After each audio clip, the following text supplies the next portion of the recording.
Picture a cave in southern France. The date is approximately 30,000 years ago. The fire inside the cave has burned low. Not dead, but reduced to embers that cast a dim, pulsing orange light across painted walls. Several people are asleep, curled close to each other for warmth, dressed in layered skins.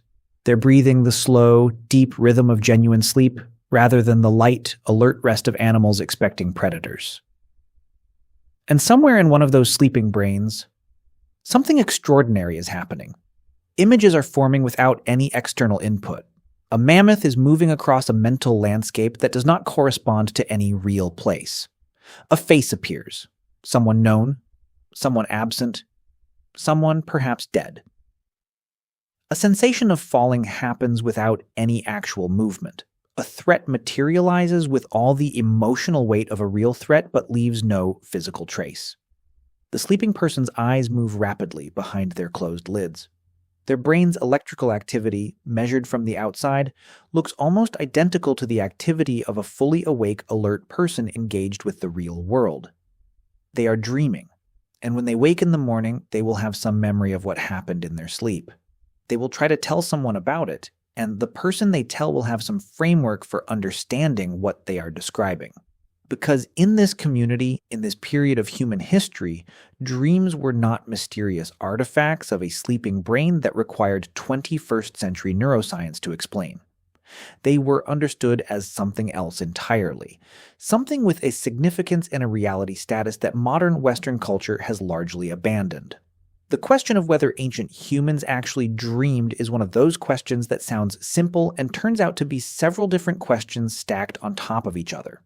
The neurological question, did their brains produce the sleep states that generate dreaming, has a clear answer. The experiential question, what was it like to be an ancient human dreaming, is harder to access. The cultural question, what did they make of dreams? How did they interpret them? What role did dreams play in their social and spiritual lives? Is the richest question, and the one that most directly answers what dreaming actually meant for ancient humans. All three questions matter. Here are all three answers. Start with the neuroscience because biology sets the foundation for everything else, and the biological story is clearer than most people expect. Dreaming in humans is primarily associated with REM sleep, rapid eye movement sleep, named for the distinctive movement of the eyes beneath closed lids during this sleep stage. REM sleep is one of the most biologically conserved features of vertebrate neurology. All mammals show REM sleep. Birds show REM sleep. Reptiles may show a primitive version of it. The evolutionary conservation of REM sleep across hundreds of millions of years of vertebrate evolution suggests it serves critical biological functions whose importance predates the divergence of major vertebrate lineages. The functional theories about what REM sleep accomplishes are multiple and overlapping. Memory consolidation, the transfer of information from short-term to long-term storage, and the integration of new experiences with existing knowledge occurs preferentially during sleep, with REM sleep playing a specific role in the consolidation of emotional memories and procedural skills. Emotional regulation, processing emotionally charged experiences, reducing the acute emotional valence of distressing memories over time, appears to depend on REM sleep in ways that disruption of this sleep stage disrupts. Synaptic homeostasis, the maintenance of appropriate neural connection strengths through a cycle of potentiation during waking and normalization during sleep, requires REM sleep as part of its mechanism. These functions are not culturally determined or cognitively sophisticated requirements. They are basic, physiological requirements of the mammalian nervous system that operate regardless of the intellectual or cultural complexity of the organism experiencing them. A mouse in REM sleep is performing the same basic neural maintenance operations as a human in REM sleep. The question is not whether ancient humans had REM sleep and the associated dreaming. They did, for the same reason all mammals do, because the underlying neurology is ancient and conserved. but whether their experience of dreaming and their relationship to it differed from modern experience. The brain anatomy required for dreaming is present, unchanged, in every anatomically modern human who has ever existed. The brainstem structures that initiate and maintain REM sleep, the pons, the tegmentum, the various nuclei that coordinate the paralysis of voluntary muscles during REM, and the activation of visual and emotional processing circuits, are identical in a modern brain and in a brain from 40,000 years ago. The cortical structures that construct the experiential content of dreams, the visual cortex producing dream imagery, the limbic system providing emotional coloring, the prefrontal cortex partially deactivated in ways that reduce critical self-monitoring and allow bizarre dream logic to proceed without triggering immediate incredulity, are identical. Ancient humans dreamed for the same reason you dream.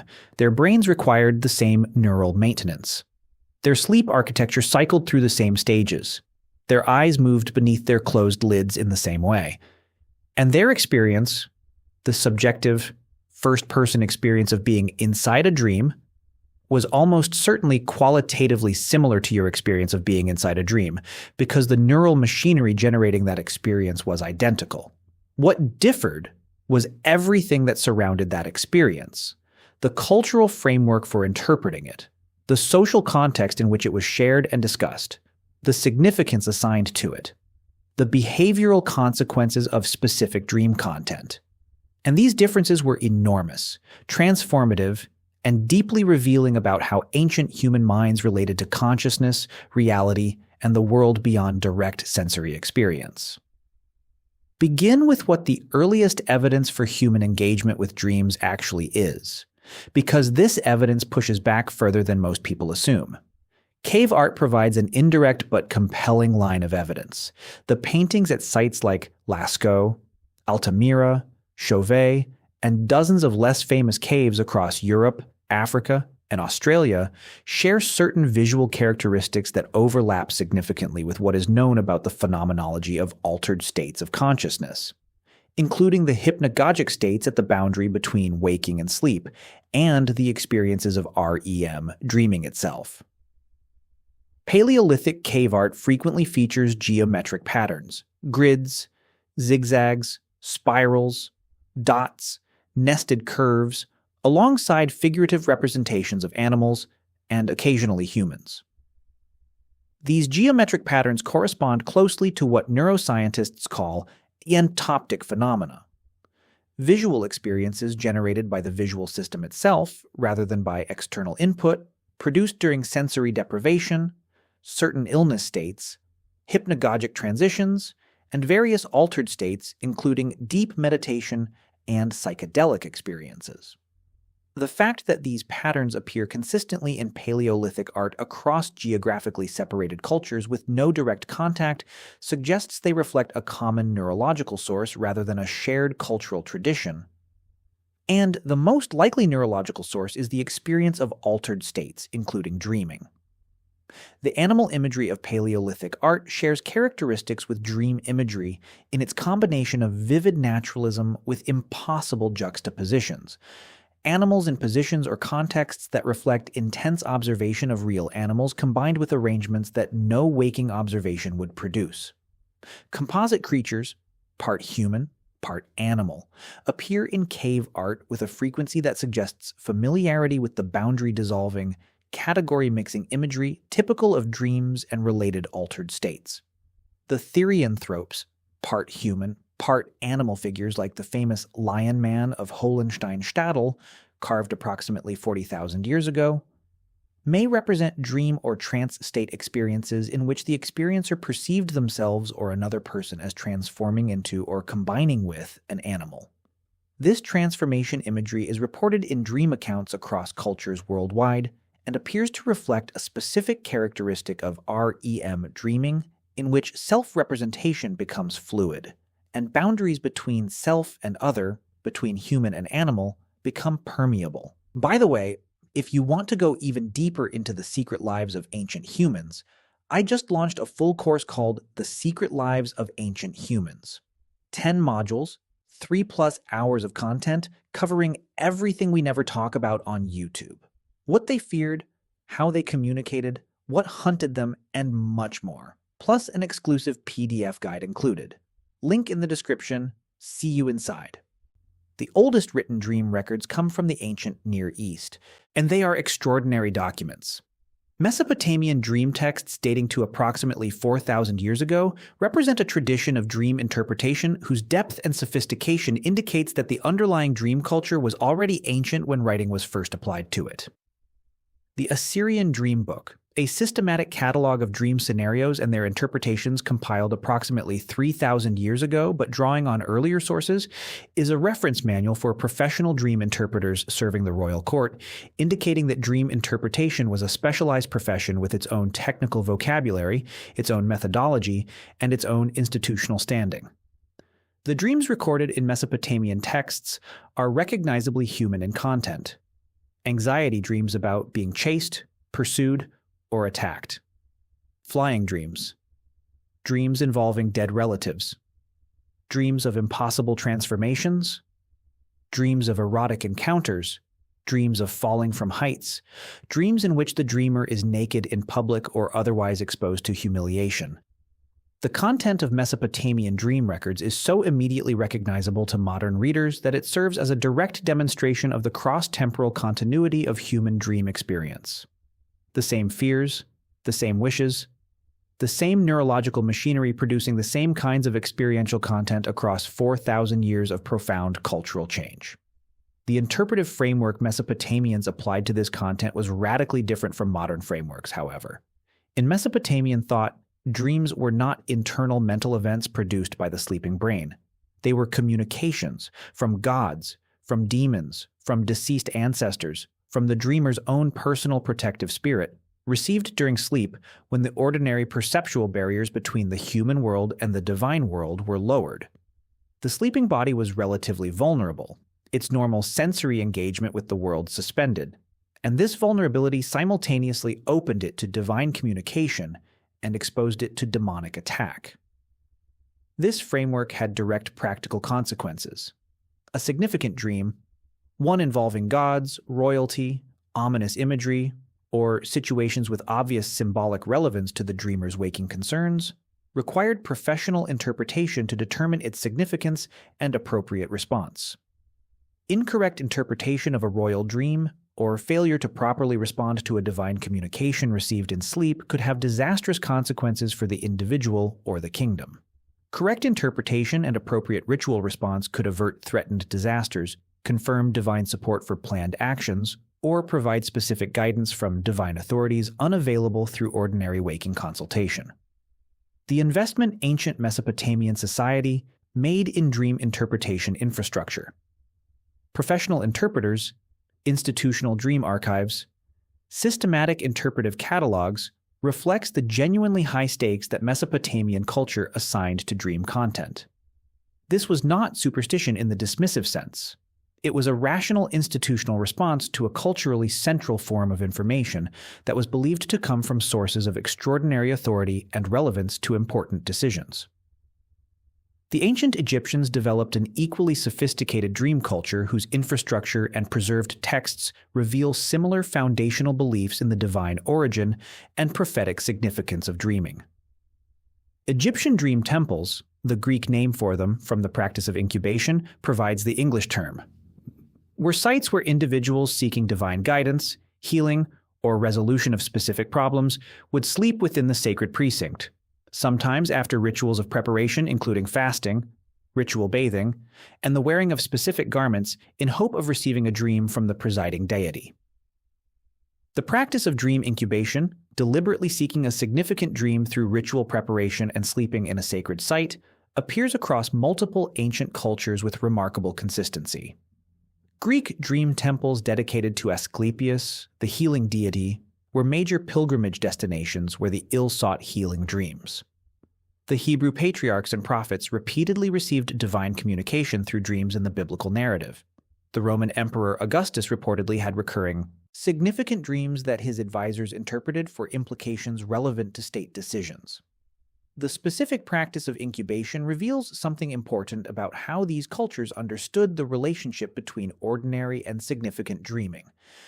Not every dream was considered equally significant. Ordinary dreams, the processing noise of the sleeping brain, the anxiety dreams about daily concerns, the fragments and confusions of normal nightly dreaming, were recognized as qualitatively different from the rare, vivid, highly significant dreams that were believed to carry genuine divine or prophetic content. Ancient cultures were observant enough about their own dreaming to recognize that dream experience varied in intensity, coherence, and apparent meaningfulness, and they developed frameworks that distinguished between these categories. This recognition is actually consistent with modern sleep science. Not all dreams are created equal neurologically.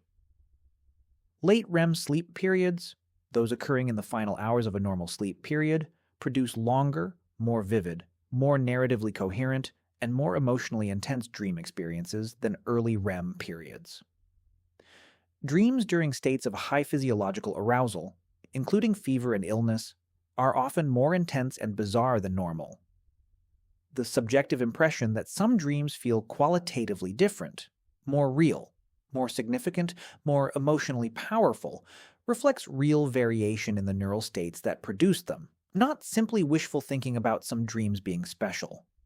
The ancient category of the significant dream, which ancient cultures distinguished from ordinary dream noise, corresponds loosely to what modern dream researchers might describe as particularly vivid, high-effect, narratively coherent REM dream experiences.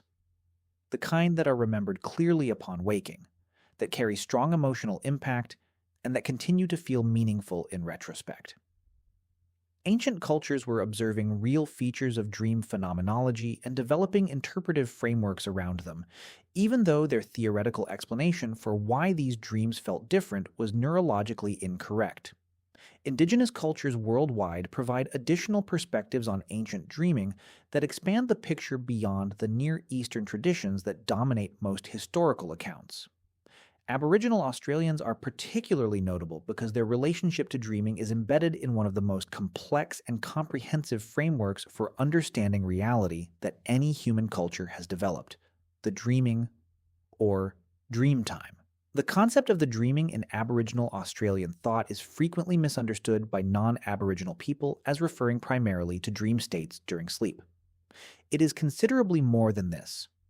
The dreaming refers to the foundational creative period when ancestral beings moved across the landscape and established its features, created the species that inhabit it, laid down the law that governs proper human behavior, and embedded meaning into the physical world in ways that persist into the present. The dreaming is simultaneously past, a foundational creative epoch, and present, the ongoing dimension of reality that underlies and gives meaning to the visible world. Sleep dreaming has a specific place within this broader framework. It is one of the modes through which living people can access the dreaming dimension, receiving knowledge from ancestral beings, acquiring songs and ceremonies, understanding aspects of the law that cannot be accessed through ordinary waking experience.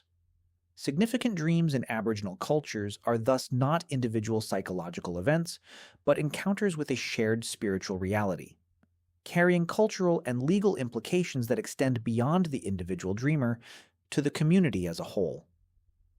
The social sharing of significant dreams, their discussion, interpretation, and integration into community knowledge and practice is a cultural process that transforms individual neurological events into shared cultural resources. When a person dreams of a ceremony, that dream may be shared with appropriate elders who evaluate its content for authenticity, for consistency with existing knowledge, and for its implications for ceremonial practice. A dream that is recognized as a genuine communication from the dreaming may result in additions to ceremonial repertoire, resolution of legal disputes, or other concrete social outcomes. The individual dreamer is a receiver and transmitter rather than an author. The dream's content is understood as coming from outside the individual rather than being generated by their brain. The Greek tradition of dream interpretation is rich enough to occupy its own extended discussion. Homer's epics distinguish between two categories of dreams: those arriving through the gate of horn, which are true, and those arriving through the gate of ivory, which are false. This ancient poetic distinction acknowledges what everyone who has dreamed knows. Not all dreams seem to be telling the truth, and some dreams seem to be confabulations whose relationship to any external reality is clearly non-existent. The philosophical engagement with dreams in ancient Greek thought produced some of the earliest sophisticated thinking about the relationship between dreaming and reality. Heraclitus observed that the sleeping person enters a private world while the waking person participates in a shared world. Plato discussed dreaming extensively in the context of his broader theory of reality, noting that dream experience seemed to reveal appetites and desires, particularly aggressive and erotic desires, that the waking person suppressed. Aristotle, in a remarkably prescient empirical analysis, proposed that most dreams were not divine communications but natural phenomena caused by bodily states persisting into sleep. Observing that physical sensations during sleep could be incorporated into dream content, and that the same physical stimulus could produce very different dream interpretations in different individuals. Aristotle's naturalistic account of dreaming anticipates modern sleep science in its basic orientation. The claim that dreams are produced by internal states rather than external communications, even though his specific mechanism, dreams arising from residual sensory impressions, is not accurate by modern neurological standards. He was asking the right question, what produces the dream? And looking for the answer in the right place, the dreamer's own bodily state, even while getting the specific answer wrong. This places him in a fascinating intermediate position between the divine communication framework of his cultural contemporaries and the neuroscientific framework that would eventually describe the actual mechanisms. The significance of dreams in the Hebrew Bible and subsequent Jewish and Christian traditions created a cultural framework around dream interpretation that shaped attitudes toward dreaming across large portions of the world for millennia. Joseph's ability to interpret dreams is presented as a divinely granted gift that saves Egypt from famine. Daniel interprets Nebuchadnezzar's dreams. The prophet Joel announces that old men will dream dreams as a sign of divine activity. The New Testament records Joseph of Nazareth receiving angelic communications in dreams that guide his behavior toward his family. This biblical dream tradition established within Christianity a persistent tension between accepting certain dreams as potential divine communications and worrying that dream communications might come from demonic rather than divine sources. Medieval Christian thought produced extensive theological debate about the discernment of dream sources. How to distinguish the dream that truly came from God from the dream that came from the devil, from disordered digestion, or from ordinary psychological processing. This discernment tradition, the attempt to develop criteria for evaluating dream origin and significance, is theologically motivated dream research that produced sophisticated frameworks for thinking about varieties of dream experience. The practical consequences of dreaming in ancient cultures extended to medicine in ways that make ancient dream culture directly relevant to the history of healing. Hippocratic medicine included dream analysis as a diagnostic tool, with specific dream content understood as reflecting the dreamer's bodily condition. A person dreaming of fire might be experiencing excess heat in their body. A person dreaming of floods might be experiencing excess moisture. Dreams of clear water indicated health. Dreams of turbid water indicated disease. This system of medical dream interpretation, while not supported by modern physiology, represented an attempt to extract diagnostic information from the reported experience of the sleeping patient, a kind of internal observation that supplemented external physical examination. The practice of temple incubation in the healing cult of Asclepius was not purely religious, it functioned as a healing institution where people with persistent illness sought cure through dream encounter with the healing deity. The physical conditions of the temple, the controlled environment, the ritual preparation including dietary restriction and purification, the psychological expectation of healing, may have produced measurable, beneficial effects through mechanisms that modern medicine recognizes under the category of therapeutic suggestion, placebo response, and the psychophysiological benefits of reduced anxiety and increased hope. The healing dreams reported by temple visitors, encounters with Asclepius himself or his assistants, specific instructions for treatment, or direct miraculous cure experienced within the dream itself, were preserved in temple inscriptions called iamata. creating a permanent public record of reported dream healings. This record-keeping served both religious and practical functions. It preserved the tradition, it advertised the temple's efficacy, and it created an archive of dream healing accounts that provided models for how healing dreams were expected to unfold. What the entire span of ancient dreaming evidence reveals, from the eye movements of sleeping hominins to the temple inscriptions of Greek healing sanctuaries, is that dreaming has been one of the central, mysterious experiences of human consciousness throughout all of human history. The neural machinery that produces dreams is ancient and conserved. The experience it generates, vivid, emotionally intense, apparently real during its occurrence, often bizarre and impossible upon reflection, is universal across all human populations and almost certainly across all of human evolutionary history. What ancient humans made of this universal experience differs dramatically from what modern secular Western culture makes of it, and the difference reflects genuine alternative frameworks for understanding consciousness, reality, and the relationship between the individual mind and forces beyond the individual. Frameworks that have their own internal logic, and that were responding to real features of dream phenomenology that modern science has largely reframed rather than explained away. Dreams felt significant to ancient humans because some dreams are, by any subjective measure, intensely significant experiences. Emotionally powerful, apparently meaningful, memorable in ways that ordinary waking experience often is not. The ancient response to this significance was to embed it in frameworks of divine communication, ancestral contact, and prophetic meaning that modern frameworks reject as scientifically incorrect. But the subjective experience that those frameworks were trying to explain, the feeling of significance, the emotional intensity, the apparent encounter with something beyond the ordinary self, those experiences are not explained by modern sleep science. They are described at the neurological level, their production mechanism is understood, but the subjective fact that some dreams feel like encounters with something real and important remains a brute fact of human experience that neuroscience describes without dissolving. Ancient humans dreamed. They dreamed the same dreams you dream: the falling, the flying, the chasing, the impossible places, the dead relatives who are suddenly alive, the emotional intensity that fades frustratingly quickly upon waking. They talked about their dreams with each other. They built institutions around the significance of dreams. They consulted specialists to help them understand what their dreams meant. And in the morning, in a cave 30,000 years ago, someone woke from a particularly vivid dream, lay still for a moment feeling its emotional residue, and tried to decide what to do with what they had just experienced in the darkness of their own sleeping mind. The same thing you do most mornings before you check your phone.